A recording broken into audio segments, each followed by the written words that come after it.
Today's story hits close to the bone. We were just 3 weeks away from the wedding when Marilyn walked away from everything. The venue was booked, rings picked out, the guest list finalized, but the pressure had started to crack her. For days, she was distant, sharp-edged, snapping at me over the smallest things. She spent more time with her friend Camila than with me, brushing off any effort I made to talk about the final wedding details. "You handle it," she said once, waving her hand like I was an annoying waiter. "You like being in control anyway."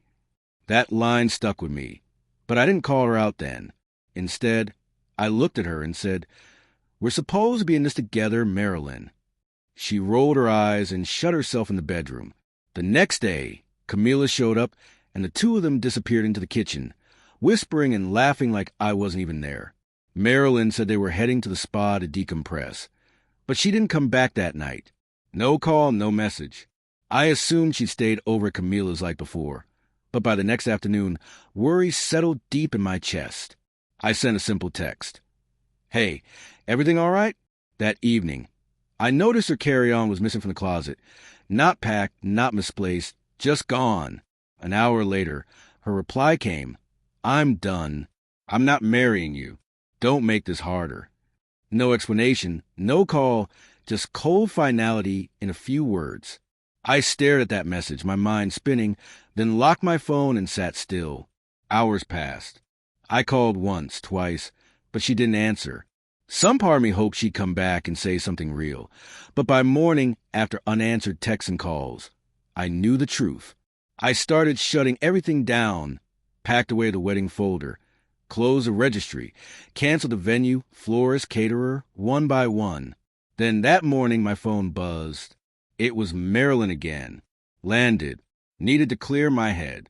Maxed out your credit card for refreshments. Booked a suite, spa. Got a few things for myself. You always said I deserved the best. Hope that's cool. I used the platinum. I stared at the screen, trying to absorb it. Almost $20,000 in pending charges on a card with a $25,000 limit. Luxury hotels, business class flights, spa days, high-end electronics, designer handbags. She didn't just take a trip. She turned the last 5 years of our relationship into a personal shopping spree. That card was never hers to use like that. She was an authorized user, sure, but it was meant for shared expenses, especially after we got engaged. I opened the credit card app again, watching the charges pile up. I didn't reply. Instead, I called American Express directly. "Hi, this is Richard Ellis. I need to report unauthorized charges on my account." I said calmly. I explained how Marilyn ended the engagement and was now using the card for a solo luxury vacation, without my permission. I mentioned her text admitting she was maxing it out. They asked for proof. I had the screenshot ready. They flagged every charge in the past week, canceled her card immediately, and launched a fraud investigation. I filed a police report online, attaching dates, screenshots, and her message. Then, I finally replied to her last text. "Enjoy the trip. You'll need the break." Hours later, her texts started pouring in. "What the hell, Richard? My card got declined at the spa. They said there's a block. Fix this now. Don't ignore me. This is humiliating." I didn't respond. I met Victor at a cafe, one of the few people who never try to soften things or play peacemaker. He glanced at my buzzing phone, shook his head, and smirked. The look said it all: disbelief, disgust, and just enough sarcasm to make the moment bearable. "She actually thought you owed her a vacation after torching your engagement?" Then her call came. I let it ring until voicemail. Her voice was trembling, swinging between anger and fake tears. "You're being cruel. After everything I've been through planning our wedding, this is how you repay me? I just needed space. Now I'm stranded. I'm stuck here, Richard. No apology, no regret, just blame." An hour later, Camila called, the friend who helped Marilyn ghost me the week before. "Richard," she started without greeting, "you reported your own fiancée's card stolen." "She's not my fiancée anymore," I said. "She made that clear." "This is vindictive," Camila argued. "She's freaking out because you ruined her trip." "She ruined her trip when she stole my money to pay for it. She made her choice. Now she lives with the outcome. I hung up. Nothing more to say. That night, Marilyn left 5 voicemails, each one more desperate, less coherent than the last. The final one ended with, "I hope you're happy. I'm being treated like a criminal because of you." I didn't respond. Instead, I forwarded the recordings to the American Express fraud team. 3 days later, Marilyn escalated the drama, this time to her brother, Alex. He called me at work. "Richard, it's Alex. We need to talk. Marilyn says you canceled her flight and froze her card. She's stuck in California with no way home. She stuck herself." I said, "Coolly." She called off the wedding, took our honeymoon trip solo, and maxed out the Amex on luxury expenses without telling me. I reported it as fraud, which it was. "That doesn't make it fraud," Alex said. "She was authorized to use it. Authorized for shared expenses, not for post-breakup spa vacations." I countered. Alex sighed, frustrated. "Look, I'm not saying she handled it well, but this is unacceptable. You left her stranded in another state. She left me holding the bag for a wedding she ditched without warning. I didn't buy a one-way ticket to Laguna Beach and charge it to her account. She was going to pay you back." I nearly laughed. "With what?" "Her boutique store discounts." Alex went quiet, then asked, "Are you seriously involved in police?" "This is family." "This isn't family anymore. It's about consequences," I said firmly. "She's terrified, Alex. You could talk to her." I tried. She ghosted me. She texted like I was an ATM. This is where that got her. He hung up. Later that night, Marilyn's mother sent me a guilt-ridden email, paragraphs of emotional blackmail. I didn't respond. 5 days after the silence, a letter arrived from the law office. Official, typed, delivered by courier. The letter accused me of willful sabotage, reputational damage, and emotional distress caused by the cancellation of Marilyn's travel accommodations. They demanded I retract the fraud report, issue a formal apology, and pay $12,000 for interrupted travel, mental anguish, and financial hardship. At the bottom, a vague threat of more legal action if I didn't comply. I didn't call Marilyn. I called Victor.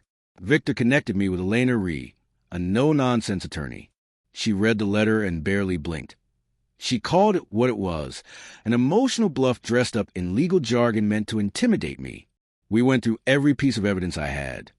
The breakup message, her confession about maxing out the card, the police report. Elena built a clean, fact-based case, stripping out emotion and focusing on strategy. She drafted a cold, surgical, 3-page response dismantling Marilyn's claims point by point. At the end, she warned that any further harassment or attempt to damage my reputation would be met with legal countermeasures. We sent the response by certified mail. 2 days later, I got delivery confirmation. Marilyn went silent. But silence didn't mean peace. The investigation moved forward. A week later, a detective called with follow-up questions, but it was courtesy. The case had already progressed. Marilyn was officially charged with unauthorized use of a financial instrument and felony fraud. The district attorney had notified her lawyer, and she had the option to turn herself in quietly. I sat in my car in the company parking lot, listening as the pieces fell into place. It wasn't a victory, just a cold shift in power. Marilyn had started listing her purchases, designer bags, electronics, high-end beauty kits, on resale apps. This wasn't emotional overspending. It was flipping stolen goods. A week later, I received a notification from American Express. All charges reversed. Full refund pending. The investigation closed in my favor. Elena called to confirm. Marilyn took a deal. No jail time, but full repayment. 5 years probation, court-ordered financial counseling, and a fraud conviction on her record. She never called or texted again. Her Instagram shifted from bragging to vague posts about surviving betrayal and shedding snakeskin. The system did its job. Now it was my turn. 3 weeks after the case closed, I bought a cabin. Nothing extravagant. Just a 2-bedroom with old wooden floors and a porch overlooking a lake. I'd seen the listing while canceling the last wedding bookings. The place was quiet, unfinished, honest. I bought it with the money I recovered from refunds and what would have been the honeymoon budget. Victor came out to help me move in. He dropped a box of tools on the porch, looked around at the trees and the stillness, then nodded. Feels like something a man would do when he's rebuilding. I didn't correct him. In my head, it wasn't rebuilding, it was unplugging. Stepping away from the noise, the chaos, the drama. Victor asked if I thought I'd ever hear from Marilyn again. I told him, if she wants closure, she can take it up with her probation officer. A few mutual acquaintances tried stirring the pot. Camila sent a message pretending to want to talk. I deleted it without reading. Alex never followed up after our last conversation.